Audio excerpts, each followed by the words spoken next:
आज पूरा देश एक बार फिर से राहुल गांधी की उस सस्ती और ध्यान भटकाने वाली राजनीति का गवाह बन गया, जिसका प्रदर्शन उन्होंने आज संसद मार्ग थाने के बाहर जो किया वो सबने देखा है। राहुल गांधी जी का आज का यह धरना न तो छात्रों के लिए है और न ही न्याय के लिए है। यह कांग्रेस पार्टी की राजनीतिक हताशा का प्रतीक है और राहुल गांधी की फुटेज खाने की भूख है।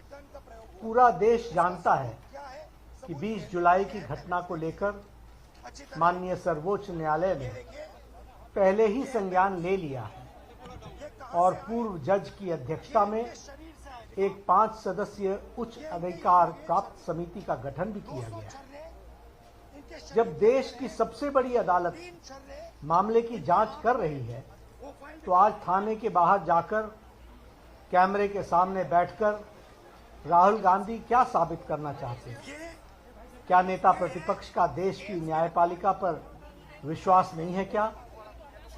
सच्चाई यह है कि राहुल गांधी खुद को सुर्खियों में जिंदा रखने के लिए यह कैमरा जीवी ड्रामा कर रहे हैं।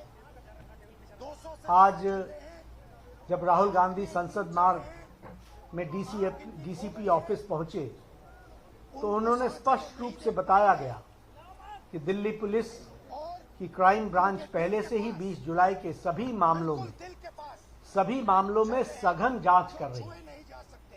डीसीपी ने यह भी बताया उनको और आश्वासन दिया कि वे इस मामले में जो क्राइम ब्रांच को आपने कहा है वो उनको भेज दिया गया है और क्राइम ब्रांच इसकी जांच कर रही है। प्रशासन के इस स्पष्टीकरण के बावजूद धरने पर बैठ जाना राहुल गांधी के हठ योग को दर्शाता है और हठ योग के साथ साथ हताशा को भी दर्शाता है। इससे साफ हो जाता है कि उनका मकसद किसी को न्याय दिलाना या जांच करवाना नहीं है, बल्कि सिर्फ हंगामा खड़ा करके कानून व्यवस्था को चुनौती देना है। इस पूरे ड्रामे में और इस पूरे ड्रामे की अगर हम टाइमिंग को समझें तो हमें ध्यान में आएगा कि आज कांग्रेस पार्टी वंदे मातरम के मुद्दे पर, वंदे मातरम के विषय पर पूरे देश में चारों ओर से घिर चुकी है। राष्ट्रगीत के अपमान को लेकर जनता कांग्रेस से जवाब मांग रही है।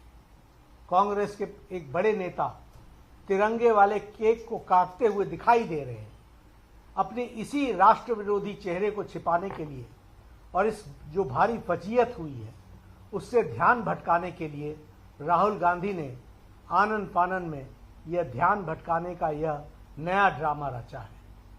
राहुल गांधी लोकतंत्र और बहस की बड़ी बड़ी बातें करते हैं, लेकिन जब देश के माननीय गृह मंत्री जी ने संसद में उन्हें सीधी चुनौती दी कि आइए संसद में बैठिए, संसद में चर्चा कीजिए, हम हर मुद्दे पर चर्चा करने के लिए तैयार हैं, तो वो पूरी की पूरी कांग्रेस पार्टी संसद की चर्चा से भाग खड़ी हुई।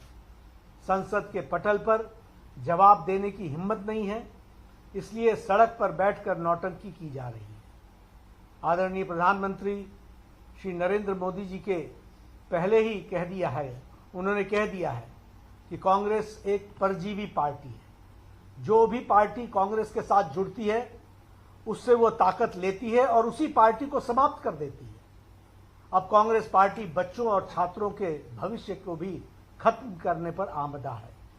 भारतीय जनता पार्टी स्पष्ट करना चाहती है कि देश संविधान, कानून और न्यायिक प्रक्रियाओं से चलता है, न कि किसी परिवार के हठयोग या कैमरा के प्रति उनके प्रेम से चलता है।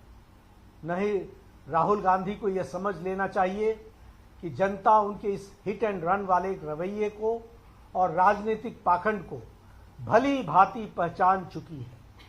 वह चाहे जितना ड्रामा कर लें, कांग्रेस अपने पापों और उसकी जवाबदेही से भाग नहीं सकती है। जनता उनसे जवाब मांग रही है और उनको जनता को जवाब देना पड़ेगा।